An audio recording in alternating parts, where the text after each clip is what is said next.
Nag-file na ng COC ang businesswoman na si Sara Diskaya para sa pagka-alkalde ng lungsod ng Pasig, makakalaban niya ang incumbent Pasig City Mayor Vico Sotto.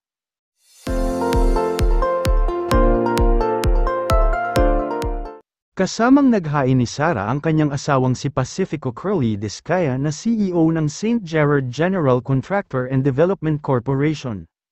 Kasama ring naghain ng Certificate of Candidacy ang running mate na si dating Vice Mayor Io Caruncio at iba pang councilor aspirant kabilang na ang aktres na si Ara Mina at ang beauty queen na si Shamsi Soap Soap.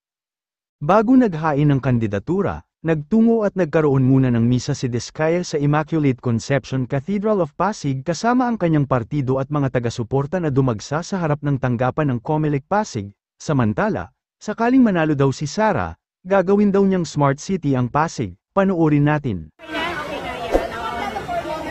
Yes, syempre, we are aiming for Pasig to be a smart city. So we're working for smart hospitals, smart schools, as well as smart homes. Focus natin is, yung program natin is home for the homeless. So yan ang talagang ipa-priority natin.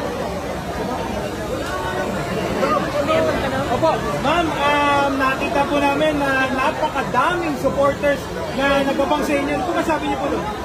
Actually, hindi ko expected na gano'n na karami ang supporters natin.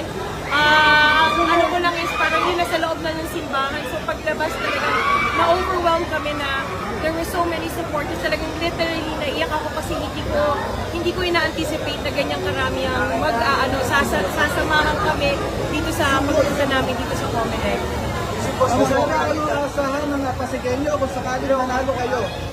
Kung sakasakali, Lord willing, yun nga, I was explaining earlier, we're in Pasig, we're aiming to be one big smart city, smart schools, smart hospitals, tsaka yung, lalo na yung smart homes, yung Home for the Homeless program is what we are going to push for. Bakit po statement nyo sa nasabi ni Vico kasama nyo?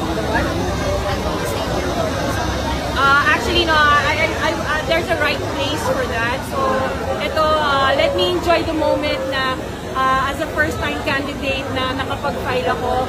I will honor your questions. Siguro sa office namin, which is siguro tamang lugar na magpa-interview niyan.